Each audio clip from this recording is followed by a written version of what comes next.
Nadie sabía en qué momento exacto Maya empezó a sentirse parte de aquella casa. Tal vez fue la tarde en que Ethan dejó de temblar entre sus brazos después de una pesadilla, o tal vez fue cuando Ellie, casi en un susurro, le preguntó si ella también se marcharía como todas las demás. Lo cierto es que cuando aceptó ese trabajo, Maya solo buscaba un techo, un salario fijo y algo de estabilidad. No esperaba encontrarse con dos niños rotos intentando respirar en medio de tanto silencio, ni con un padre, ausente, rodeado de riqueza y culpa, que apenas podía sostener la mirada de sus propios hijos. Desde el primer día, Maya sintió que caminaba sobre terreno ajeno. No solo por ser la niñera número 15 en menos de un año, sino por las miradas tensas que recibió. La cocinera la observaba de reojo, la ama de llaves apenas le dio la mano, y Edward Hawthorne, el dueño de la casa, la saludó con un gesto lejano, como si ya esperara su renuncia anticipada. A los gemelos se los entregaron como quien pasa un objeto frágil, agrietado. No hablan mucho, a veces gritan por las noches. «Dormirás en la habitación contigua», le dijeron. Maya no hizo preguntas. Ya conocía ese tipo de dolor que se disfraza de silencio. Las primeras noches fueron una prueba de fuego. Los niños se turnaban en las pesadillas. Uno despertaba llorando sin sonido y el otro se incorporaba sobresaltado. Maya se sentaba entre sus camas, les tomaba las manos, les contaba historias inventadas o les cantaba muy bajito, con la voz que a ella misma la calmaba de niña. Dormía sentada, con la espalda contra la pared.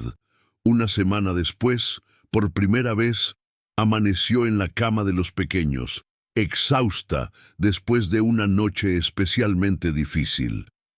No se dio cuenta del tiempo hasta que la luz del sol entró por la ventana y Edward apareció en la puerta. La forma en que la miró le heló la sangre. Edward no escuchó razones. Levantó la voz con furia, acusándola de haber cruzado todos los límites, de no respetar la confianza que se le había dado. Maya intentó explicarse, pero él ya tenía el teléfono en la mano, exigiendo que se la retirara de la casa antes del anochecer. Ella se marchó sin decir una palabra de más, con la cabeza alta, pero el corazón roto.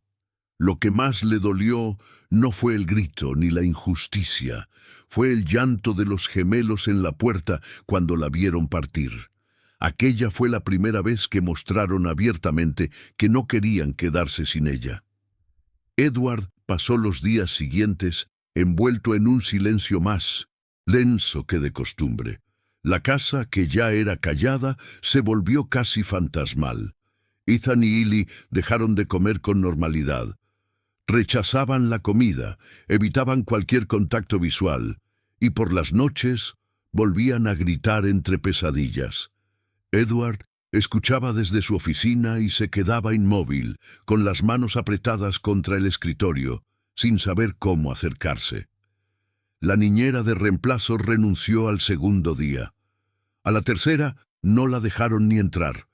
Los niños se encerraron en su mutismo, y él, por primera vez en mucho tiempo, sintió que estaba perdiendo todo de nuevo.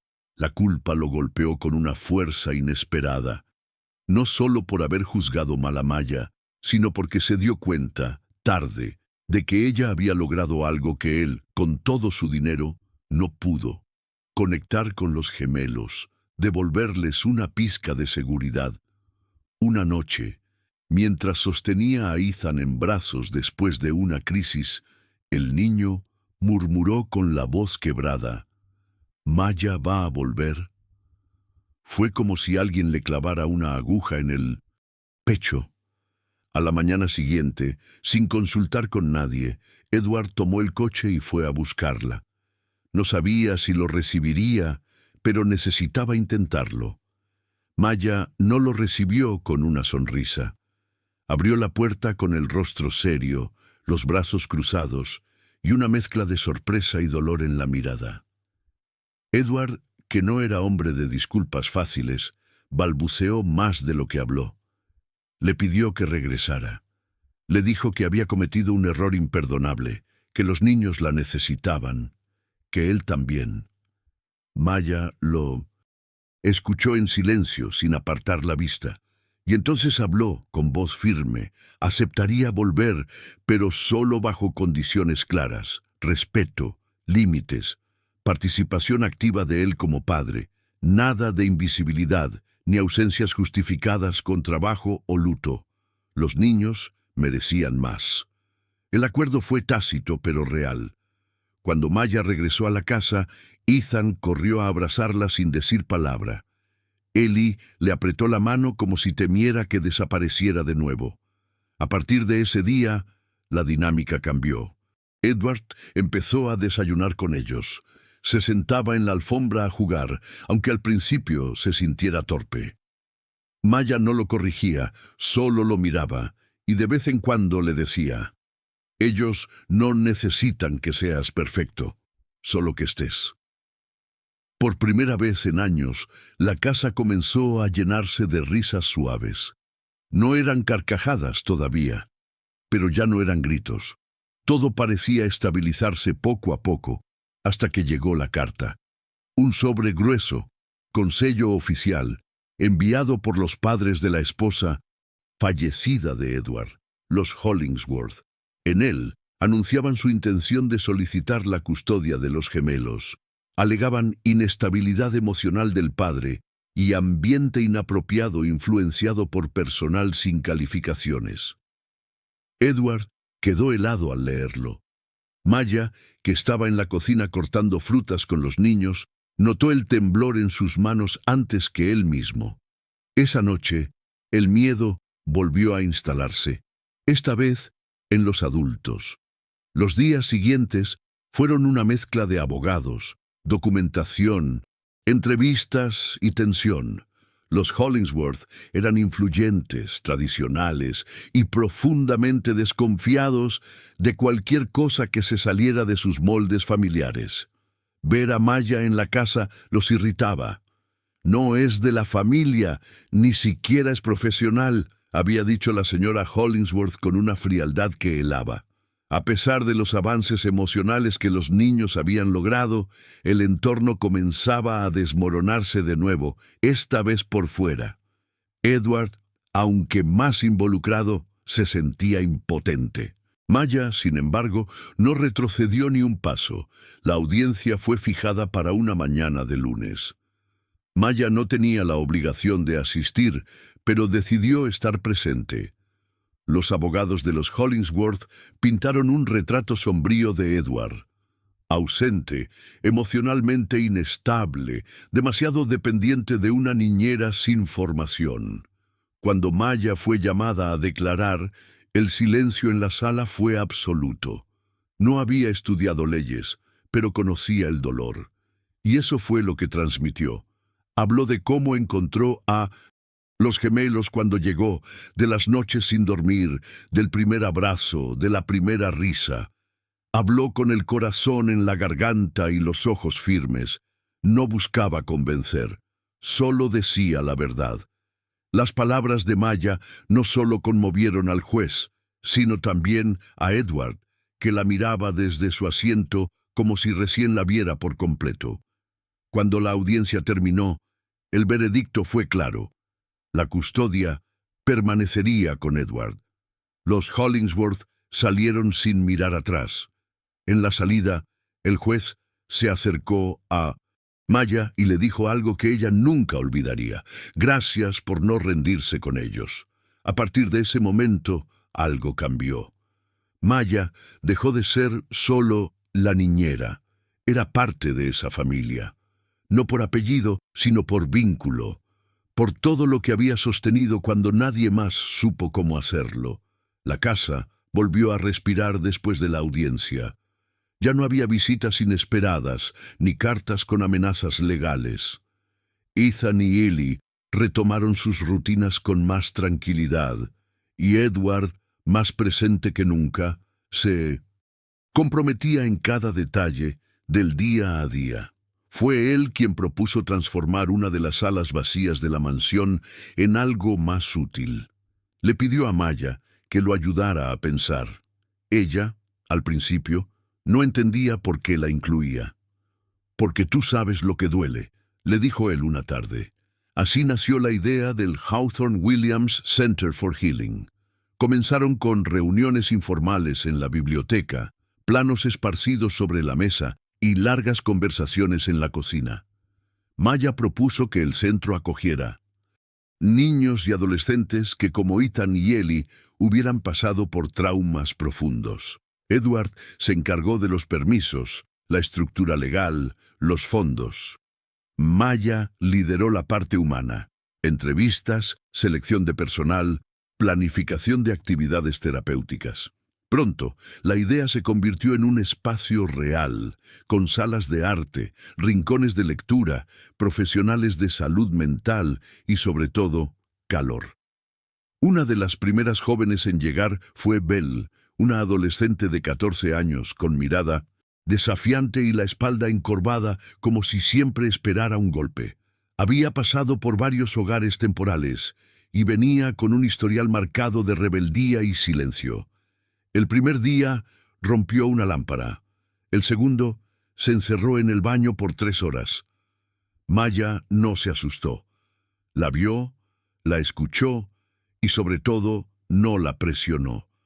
Le ofreció un cuaderno y una caja de lápices de colores. Belle no dijo nada, pero se llevó el cuaderno. 2 semanas después, dejó el primer dibujo en la mesa. Una niña escondida bajo una cama. El vínculo fue creciendo a su ritmo. Maya sabía lo que era no confiar en nadie y Belle lo percibía. A veces solo se sentaban en silencio. Otras veces hablaban de películas, de música o de comida. Poco a poco, Belle empezó a participar en las actividades del centro. Incluso ayudaba a los más pequeños con las tareas escolares. Edward observaba todo con admiración discreta. Era como ver a Maya reconstruirse a través de cada niño al que ayudaba. Y los gemelos, que la seguían como sombras, veían en Belle a una hermana mayor. Por primera vez, todo parecía avanzar sin sobresaltos.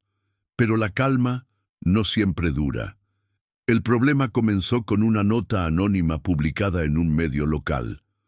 Acusaban al centro de operar sin certificaciones suficientes, de exponer a menores a personas sin formación profesional y de manipular historias para atraer fondos. Al principio pensaron que sería algo pasajero, pero en cuestión de días la noticia se replicó en redes sociales y algunos patrocinadores comenzaron a retirar su apoyo. Maya sintió el golpe como una traición. Había puesto el alma en cada rincón de ese lugar y ahora la llamaban inexperta peligrosa desde la distancia de un teclado. Belle fue quien más lo sintió. Volvió a encerrarse, se negó a asistir a las sesiones grupales y una noche le confesó a Maya que sentía vergüenza. «Van a decir que estoy inventando todo, que estoy usando el dolor como excusa», murmuró. Maya la abrazó sin responder. En ese momento, entendió que no podían quedarse calladas, no por ellas, sino por los que aún estaban aprendiendo a hablar. Fue entonces que decidieron hacer algo que les daba miedo: contar su historia públicamente, sin maquillaje, sin guiones, solo la verdad desde el lugar de quien ha vivido en carne propia lo que otros solo leen en informes. Organizaron una conferencia en el mismo centro. Invitaron a la prensa, a las familias, a los donantes. Edward se sentó en la primera fila con los gemelos a su lado. Maya subió al escenario con Belle, quien al verla hablar decidió también tomar el micrófono. Con voz temblorosa pero firme, relató cómo llegó rota, cómo había aprendido a volver a confiar, cómo por primera vez tenía planes para el futuro. «No somos estadísticas ni casos de estudio, somos personas.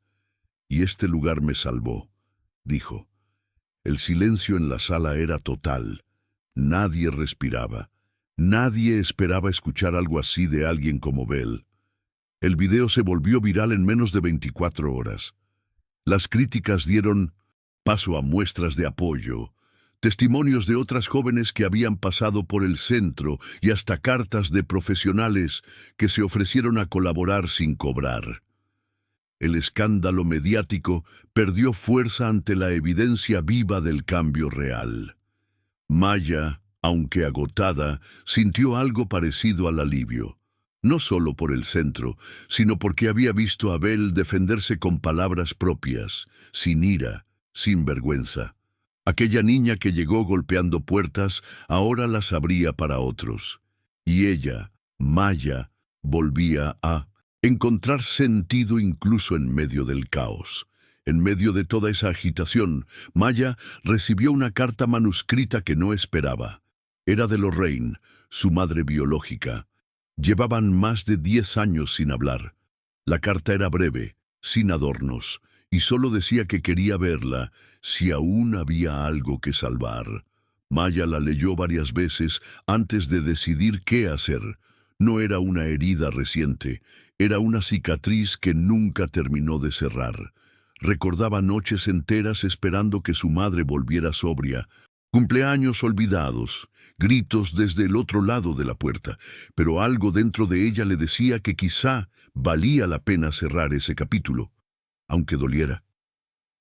Edward insistió en acompañarla, pero Maya prefirió ir sola.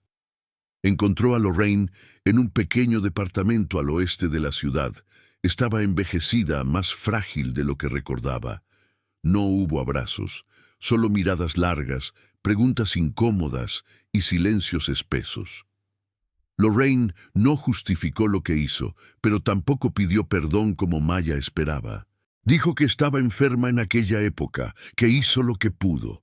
Maya, por primera vez, no sintió rabia, sintió lástima, no por la mujer frente a ella, sino por la niña que fue, y que nunca tuvo lo que necesitaba. Al salir, no prometieron volver a verse, pero Maya se fue más liviana. Semanas después, ocurrió lo impensado. Su padre, a quien ni siquiera había conocido bien, apareció. Se enteró por redes sociales del centro. La reconoció en una entrevista y la contactó a través de un mensaje directo. Decía que había cambiado, que quería enmendar el pasado, que había pasado por cosas difíciles también. Maya no supo qué pensar. Durante años creyó que él había desaparecido sin más. Ahora, después de tanto, aparecía con un discurso de redención. A diferencia del encuentro con su madre, éste la dejó más confundida que en paz, pero eligió escucharlo, al menos una vez. El encuentro fue tenso, lleno de palabras que no encontraban su sitio. Él hablaba como si aún pudiera entrar en su vida con facilidad. Le contó que había sido voluntario en un programa de veteranos durante años, después de haber pasado por la cárcel y por rehabilitación, que entendía ahora lo que significaba estar ausente y que no buscaba perdón, sino la oportunidad de hacer algo útil. Maya lo escuchaba sin asentir. Al final, lo único que dijo fue: «Yo construí algo sin ti. No sé si quiero que formes parte, pero al menos necesitaba escucharte decirlo». Fue la primera vez que marcó un límite sin culpa. Tras esos reencuentros, Maya necesitó un tiempo para sí misma. No pidió vacaciones, pero Edward lo notó. Le ofreció unos días lejos del centro, con total respaldo. Ella no se fue. En lugar de eso, redobló su presencia, como si ordenar los estantes del centro o sentarse a leer con los niños le permitiera también ordenar sus propios pensamientos. Fue Bell quien le preguntó una tarde si estaba triste. Maya sonrió, cansada. «Un poco», admitió, «pero estoy bien, estoy aquí».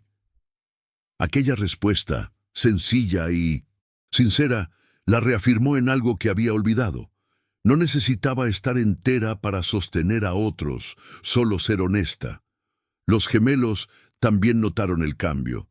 Ethan empezó a dormir sin despertarse gritando. Eli ya no le pedía a Maya que se quedara hasta quedarse dormido. Ahora eran ellos quienes la buscaban para leer cuentos, hacer dibujos o simplemente estar cerca. Edward, por su parte, se volvió una figura presente no solo por obligación, sino por elección. Se sumaba a las reuniones del centro, participaba en las actividades con los niños y compartía cenas en la cocina, donde antes solo había vacío. No era perfecto, pero lo intentaba todos los días, y Maya lo veía, lo valoraba, aunque no dijera mucho. Una tarde, mientras acomodaban cajas con libros para una nueva sala de lectura, Edward le dijo que quería expandir el centro, que había otras ciudades donde los niños también esperaban algo así. Maya lo miró con escepticismo. ¿Y cómo lo haríamos?, preguntó. Edward ya tenía contactos, ideas, esquemas, pero no quería hacerlo sin ella. Esto es tuyo tanto como mío, no es un proyecto, es una forma de vivir, le dijo. Y por primera vez, Maya no dudó. Aceptó. Porque por más miedo que tuviera al cambio, había aprendido que lo que construía desde el amor resistía incluso las tormentas más fuertes. Con el paso de los meses, comenzaron a recibir solicitudes de colaboración desde distintos puntos del país. Profesionales, voluntarios, incluso antiguos alumnos del centro querían replicar lo que allí se vivía. El modelo de atención humana, centrado en la escucha y en la presencia, empezó a ser reconocido en artículos, conferencias, universidades. Maya nunca se acostumbró del todo a hablar en público, pero cada vez que subía a un escenario pensaba en Belle, en los gemelos, en ella misma a los 8 años esperando en un porche ajeno. Su historia ya no era solo suya, se había convertido en una herramienta para transformar realidades. Belle creció rápido, no en edad, sino en mirada. A los 17 comenzó a liderar pequeños grupos de bienvenida para los nuevos adolescentes del centro. Les contaba su historia sin filtros, pero sin victimismo. A veces usaba metáforas duras, otras veces solo decía, «Esto me pasó, no me define, pero me marcó». Maya la observaba desde lejos, con una mezcla de orgullo y nostalgia. Sabía que Belle estaba lista para volar más allá de ese lugar. Un día, la chica le confesó que quería estudiar trabajo social. «Quiero ser como tú», le dijo. Maya sonrió sin romantizar nada. «Sé mejor que yo. Llega antes», respondió. Mientras tanto, Edward y Maya compartían cada vez más espacios. Las barreras que una vez fueron necesarias ahora se volvían difusas, pero no incómodas. No hablaban de etiquetas ni de lo que eran. Había un respeto profundo, una complicidad silenciosa y una rutina compartida que decía más que cualquier declaración. A veces, los gemelos les preguntaban si eran una familia de verdad. Maya siempre respondía, «¿Y tú qué? ¿Sientes?», porque aprendió que el vínculo no se impone, se construye día a día, con actos pequeños y constantes, y en esa casa todos habían elegido quedarse. Cuando el primer centro en otra ciudad fue inaugurado, Belle fue la invitada principal. Dio un discurso breve pero poderoso. Edward la presentó con una emoción que se le notaba incluso en la postura. Maya estaba sentada en primera fila, apretando las manos de Ethan y Eli, que ya no eran los niños asustados que lloraban por las noches. Ahora eran adolescentes curiosos, con sueños, con proyectos. El aplauso al final del evento fue largo, sincero, y Maya entendió algo que no se había permitido ver. Su vida tenía sentido no por lo que había sufrido, sino por lo que había elegido hacer con ese sufrimiento. Una noche, ya de regreso en casa, Maya salió al jardín y se quedó sentada en silencio. Miró las luces de la casa, oyó a los gemelos reír desde el piso de arriba, sintió a Edward acercarse sin decir nada. No necesitaba palabras. Solo respiró hondo. Por fin, después de tanto, No sentía que estaba de paso. No tenía que demostrar nada ni esperar el momento en que todo se derrumbaría. Había encontrado algo más fuerte que el abandono, la permanencia, y, sin prometer eternidades, supo que no estaba sola, que en ese lugar entre risas, recuerdos, dibujos y nuevas historias había construido un hogar. El impacto del centro se multiplicó más allá de lo que Maya alguna vez imaginó.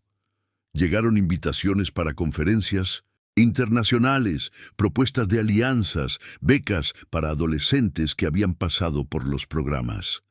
Algunos medios la llamaban la mujer que reescribió la infancia de los olvidados. Maya siempre respondía con la misma frase: no reescribí nada, solo estuve ahí cuando nadie más quiso estar. Porque para ella, todo había empezado con 2 niños en una habitación oscura y una promesa silenciosa de no abandonarlos. Ethan y Ellie crecían con una naturalidad que contrastaba con los primeros años en vida. Seguían yendo a terapia, pero ahora eran ellos quienes ayudaban a otros niños a adaptarse. Una tarde, durante una actividad grupal, uno de ellos le dijo a una niña nueva: este lugar no te va a arreglar, pero te va a cuidar mientras tú te arreglas. Maya escuchó desde el pasillo y tuvo que sentarse para no quebrarse ahí mismo, porque entendió que los gemelos ya no solo estaban sanando a otros. Y eso era la prueba viva de que todo lo que hicieron valió la pena. Belle, ya. En la universidad volvía cada vez que podía, a veces solo para charlar con Maya en la cocina, como antes, a veces para dar charlas en los centros nuevos. Seguía teniendo miedo de no estar a la altura, pero había aprendido a no dejar que el miedo decidiera por ella. Maya le decía: no necesitas ser invencible, solo necesitas ser tú. Y esa frase se convirtió en uno de los lemas del centro, porque cada niño que llegaba traía consigo una historia rota, pero también la posibilidad de empezar otra. Y eso era lo que Maya nunca dejaba de repetir: aquí nadie se salva solo, pero nadie queda atrás. Edward, por su parte, nunca volvió a ser el hombre frío e inaccesible que fue una vez. El dolor lo acompañaba, pero ya no lo controlaba.